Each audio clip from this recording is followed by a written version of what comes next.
যে শুনে রাখো হে সাহাবীরা, আসমানের নিচে পৃথিবীর উপরে সব থেকে বড় সত্যবাসী, ন্যায়পরায়ণ, স্বচ্ছ ব্যক্তি হচ্ছে এই আবু যর গিফারি। তার থেকে অধিক স্বচ্ছ এবং ন্যায়পরায়ণ, সত্যভাষী ব্যক্তি আর দুনিয়ার উপরে নেই।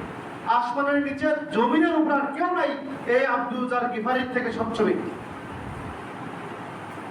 এইটুকু বলার পরে আল্লাহ রাসূল সাল্লাল্লাহু আলাইহি ওয়াসাল্লাম আবু যর গিফারিকে বলছেন, আবু যর গিফারি, তুমি কখনোই রাষ্ট্র ক্ষমতা কারণ নেতৃত্ব কখনো গ্রহণ করবে না, আসলেও করবে না। অতঃপরের কথা, আসলেও গ্রহণ করবে না, কারণ তুমি অধিক দুর্বল মানুষ। একটু আগে আল্লাহ রাসূল সাল্লাল্লাহু আলাইহি ওয়াসাল্লাম কি বললেন? আসমানের নিচে জমিনের উপরে তোমার থেকে স্বচ্ছ সত্যভাষী ন্যায়পরায়ণ ব্যক্তি আর দুনিয়াতেই নাই। এই স্বচ্ছ সত্যভাষী সবচেয়ে উত্তম ব্যক্তিকে আল্লাহ রাসূল সাল্লাল্লাহু আলাইহি ওয়াসাল্লাম বলছেন, তুমি কখনো রাষ্ট্র ক্ষমতা, কখনো নেতৃত্ব তোমার কাছে আসলেও তুমি গ্রহণ করবে না, কারণ তুমি দুর্বল মানুষ। এত বড় ন্যায়পরায়ণ স্বচ্ছ ব্যক্তিকে যদি আল্লাহ রাসূল সাল্লাল্লাহু আলাইহি ওয়াসাল্লাম দুর্বল মানে, আপনি তো বিড়ি খান, আপনি তো সকালে মদ খান, বিকেলবেলা জুয়া খেলেন, পুলিশের দাবার খান, এলাকার বাসীর আচ্ছা মতো কোনো জায়গায় এক জায়গায় দিলে ধোলাই দিয়ে দিবে, এর ভয়ে আপনার পুলিশের নিয়ে চলেন না। এমপি পুলিশ ছাড়া চলে নাকি? মন্ত্রী পুলিশ প্রশাসন প্রোটেকশন ছাড়া চলে নাকি?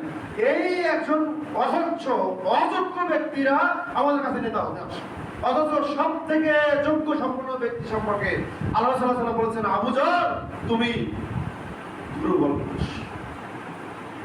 তার সার্টিফিকেট আগে দিয়েছেন, পৃথিবীতে সব থেকে ন্যায়পরায়ণ ব্যক্তি, তাকে ক্ষমতা গ্রহণের ক্ষেত্রে বলছেন তুমি দুর্বল। মাকিল ইবনে ইয়াসার এই ব্যক্তিকে বলছেন যে, আমি এমন একটা কথা তোমাদেরকে শুনিয়ে দেব না যেটা আল্লাহর নবী সাল্লাল্লাহু আলাইহি ওয়াসাল্লাম আমাকে বলেছেন। কোন দায়িত্বশীল ব্যক্তি মুসলিম জনসাধারণের দায়িত্ব লাভ করলো, এরপরে সে এমন অবস্থায় মৃত্যুবরণ করলো যে ছিল খেয়ানতকারী, তার জন্য জান্নাতকে আল্লাহ তাআলা হারাম করে দিয়েছে। এখন আপনি বলেন, এই আপনার 40 বছর বয়সে আপনার জীবনে 5 জন এমপিকে দেখেছেন, আপনার জীবনে 4-5 জন চেয়ারম্যান মেম্বারকে দেখেছেন, একজনের তালিকা করতে দিলে আপনি লিখতে পারবেন ওই ব্যক্তিটা আমার জানা মতে 100% একদম স্বচ্ছ এবং খেয়ানতকারী নয়? স্বচ্ছ কিন্তু খেয়ানতকারী নয়, 100% আমি নিশ্চয়তা দিতে বলতে পারি। পারবেন লিখতে? একজনের নাম লিখতে বলতে পারবেন? তাহলে শাসন কার্যের দায়িত্ব নিয়ে যদি খেয়ানত হয়, হবেই। আর ও খেয়ানত করার জন্যই তো ও ভোট চাইতে আসছে আপনার কাছে। ও জমি আছে 10 বিঘা জমি বিক্রি করে এবার হলো উপজেলা পর্যায়ে এমপিতে দাঁড়াচ্ছে। ওর লক্ষ্য কি 10 বিঘা খাবার কিনবে? না, 50 বিঘা 100 বিঘার মালিক হবে। ও খেয়ানত করে হওয়ার জন্যই তো দাঁড়াদাঁড়ি করতেছে। তাহলে ও হবে না, ওর সাথে চেলাচা মুন্ডা যেগুলো আছে সেগুলো হবে। কত ন্যায়পরায়ণতা থাকলে তো পারবেন না।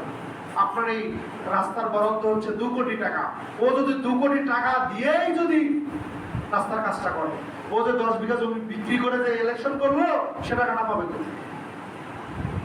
ওর নিয়তই ছিল আমি খেয়ানতকারী হব, তাকে আপনি সাপোর্ট দেওয়ার জন্য লাভ দিয়ে উঠে বলতেছেন, বাবা সকলে আমরা কি করতে কি করছো তোমরা? এরকম নির্লজ্জতা আমরা আর দেখাবো না। আবু মুসা আশআরী রাদিয়াল্লাহু তাআলা তিনি বলছেন, আশারা গোত্রের 2 জন ব্যক্তি আমার সাথে আল্লাহ নবী সাল্লাল্লাহু আলাইহি ওয়াসাল্লামের কাছে গেল। গিয়ে আমি বসে আছি, আমার ডান পাশে এক ব্যক্তি বসে আছে, বাম পাশে এক ব্যক্তি বসে আছে। 2 জন ব্যক্তির মধ্যে একজন ব্যক্তি আল্লাহ নবী সাল্লাল্লাহু আলাইহি ওয়াসাল্লামকে জিজ্ঞেস করলো, আল্লাহ নবী, আমি এসেছি আপনার কাছে, আপনি ওই যে অমুক পদের জন্য যদি আমাকে দায়িত্ব দিতেন। আর একজন ব্যক্তি বলে, আল্লাহ নবী, আমাকে যদি অমুক পদের জন্য আমাকে যদি দায়িত্ব দিতেন আমি পালন করতাম।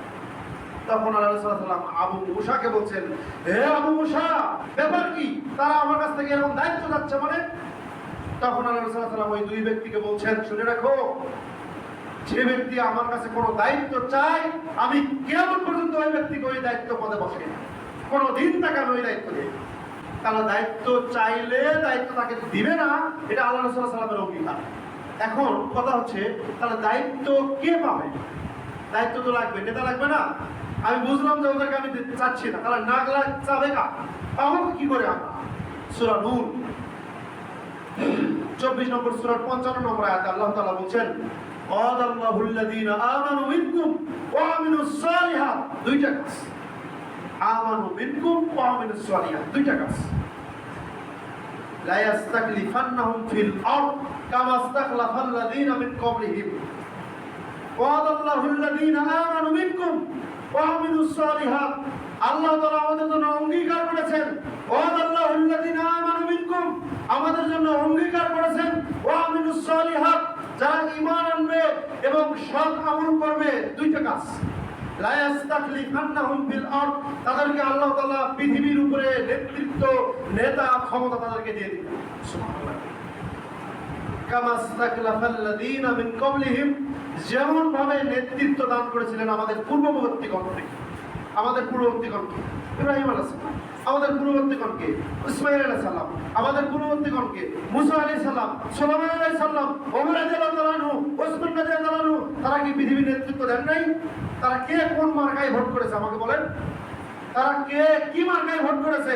জনগণের কাছে বাড়ি বাড়িতে গিয়ে বলেছে যে আমাকে অমুক মার্কায় ভোট দাও, তোমাদেরকে আমি শাসন করব, তোমাদেরকে আমি আদর করব, তোমাদেরকে এটা দেব সেটা দেব, রাস্তাঘাট করে দিব, সব কিছু তোমাদেরকে দিয়ে দিব, বলেছেন? ওমর রাদিয়াল্লাহু আনহু তাই করেছেন? ওমর রাদিয়াল্লাহু আনহু বলছেন, আমাকে যে তোমরা খলিফা বানালে, আমি তো আশঙ্কা করি আমার এই খলিফা থাকাকালীন কারো প্রতি যদি ব্যাগ যদি তো দূরের কথা, ফোরাত নদীর পাড়ে যেখানে পানি নাই, ওখানে যদি একটা বকরি বিপাসিত অবস্থায় অথবা হারানো অবস্থায় যদি মৃত্যুবরণ করে, তাহলে আমি নিজেকে নিয়ে বড়ই অসহায় এবং ব্যথিত বোধ করি যে কিয়ামতের দিনের জন্য আল্লাহ তাআলা আমাকে ধরবেন। ওমর রাদিয়াল্লাহু তাআলার দায়িত্ববোধ, সে ভোট চেয়েছে, খলিফা হয় নাই, সারা পৃথিবীর অনেক বৃহৎ জায়গা তিনি শাসন করেছিলেন, তার কাছে ভোট চাইতে আসে নাই। কেন বাবা তুমি যে ভোট সাবরাচ্ছ, তোমার বউ তো বেহায়া নাল ঘুরতেছে, কেউ কেউ বউকেও নিয়ে আসে, তুমি ভোট চাইতে আসছো, তোর টাকরু নিচে খাবো, তুমি ভোট চাইতে আসো, কত রাতে মদ খেয়ে আসছো, তুমি ভোট চাইতে আসো, আজকে রাতে তাস খেলছো, জোর খেলছো, তুমি যে ভোট চাইতে আসছো, তুমি তো ফজর জহর কিছুই করো না, তোমার তো ঈমান নেই। তোমাকে আল্লাহ তাআলা নেতৃত্ব দেবেন কি করে? আল্লাহ তাআলার ওয়াদা, ওয়াদাল্লাহুল্লাযীনা আমানু মিনকুম, আল্লাহ তাআলার অঙ্গীকার যে ঈমান ও সৎ আমল করবে তাকে নেতা বানিয়ে দেবেন। তো তুমি আবার আমার কাছে ভোট চাইতে আসো কেন? তুমি তো নেতা আল্লাহ এমনি দিবে না, তোমার কথা তোমার বউ শুনে না। তুমি যদি বলো অমুকের বাড়িতে যাওয়া যাবে না, সে বাড়িতেই যায়। তুমি যদি ছেলেকে বলো ফজরের সালাত আদায় কেন করো নাই, ছেলে তোমার কথা শুনে না। তুমি যদি বলো বেটি অমুক জায়গায় যাওয়া যাবে না, বেটি অমুক জায়গায় যায় বসে রেডি। তা তোমার নেতৃত্ব তোমার বউ মানে না, তোমার বেটি মানে না, তোমার হলো বেটা মানে না, তুমি এবার আসছো আমাদের সামনে চেয়ারম্যানই করতে, তুমি এবার আমাদের সামনে আসছো এমপি মন্ত্রীগিরি করতে। তোমার নেতৃত্ব করার যে যোগ্যতা, যে ঈমান, সেটা তো তোমারই নেই। এগুলো থেকে আমাদের শিক্ষা গ্রহণ করতে হবে। আল্লাহ তাআলা আমাদের সেই তৌফিক দান করুন। আল্লাহ সূরা জুমারের 9 নম্বর আয়াতে আল্লাহ তাআলা বলছেন, কুল হাল ইয়াস্তাউইল্লাযীনা ইয়া'লামুনা ওয়াল্লাযীনা লা ইয়া'লামুন। আল্লাহ তাআলা বলছেন, নবী বলো, যারা জ্ঞানী, যারা জানে, আর যারা মূর্খ অজ্ঞ যারা জানে না, তারা দুটো কি সমান? আল্লাহ তাআলা বলছেন তারা দুটো সমান নয়। কিন্তু আপনি গণতন্ত্রের প্ল্যাটফর্মে আপনার ধরেন আমি আর আমার জলিল ভাই দুজন এমপি পদে দাঁড়াইছে ভোট দিতে। তা জলিল ভাই আমার ভোট পাইছে আসাদুল্লাহ গালিব, বিজ্ঞ একজন স্বনামধন্য একজন আলেম, বাংলাদেশের আব্দুল রাজ্জাক বিন ইউসুফ, আমাদের যে ধর্মমন্ত্রী আখামা আব্দুল খালেদ, বিজ্ঞ একজন বড় ভালো মানুষ। এইরকম ব্যক্তিদের ভোট পেয়ে উনি 500 ভোট পাইছে। 500 ভোট পাইছে। সবাই এই মাপের আলেম, সবাই এই মানের ব্যক্তি। জলিল ভাই 500 ভোট পাইছে। আর আমি আমাদের এলাকার যাই বিড়ি খাই তারও ভোট, যাই ভ্যান চালায় তারও ভোট, যাই অফিসার তারও ভোট, যাই মদ খাই তারও ভোট, সব মিলে ভোট পাইছি 505টা। পাইছি 505টা। এর মধ্যে ওই ডক্টর গালিব স্যারের মধ্যে কেউ নাই, ওই আখামা খালেদ হোসেনের মধ্যেও কেউ নাই। সবাই এরকম এই সিস্টেমের মানুষ। এই সিস্টেমের মানুষের ভোট পাইছে কয়টা? 505টা। আর ভাই এই বিজ্ঞ মানুষের ভোট পাইছে 500টা। এমপি কে? আব্দুল জলিল ভাই, ওনাকে এমপি বলবে কেউ? 505টা, 5টা ভোট বেশি পাইছি। যত অজ্ঞ, নিরক্ষর, মূর্খ, গাঁজাখোর, মদখোর সবার ভোট নিয়ে আমি এমপি হলাম। আর উনি সারা বাংলাদেশের শীর্ষস্থানীয় আলেমগুলো ওনাকে সমর্থন করলো, এমপি উনি হতে পারলাম না। কারণ কি? গণতন্ত্র।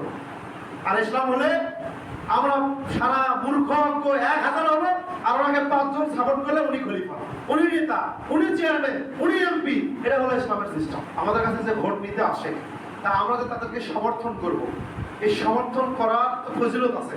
জারির ইবনে আব্দুল্লাহ রাদিয়াল্লাহু তাআলা তিনি বলছেন, আল্লাহ নবী সাল্লাল্লাহু আলাইহি সাল্লাম বলছেন যে কোন ব্যক্তি যদি তার জীবন দশায় একটা ভালো কাজ, নেকির কাজ যদি চালু করে, তাহলে এই নেকির কাজ, ভালো কাজের নেকি তো সে পাবেই, বরং এই কাজের অনুসারী যারা, অন্য যারা তারা এই কাজ থেকে আমল করবে, তাদেরও সমপরিমাণ নেকি তার আমল নামায় যুক্ত করে দেওয়া হবে। সুবহানাল্লাহ। কথার কথা, আমি মসজিদে 2 রাকাত সালাত আদায় করলাম, আপনাদেরকে শিখালাম, ভালো কাজ নয়? তা সারা জীবন আপনারা 2 রাকাত সালাত আদায় করেন, এই নেকি আমি আমার আমল নামায় পাবো।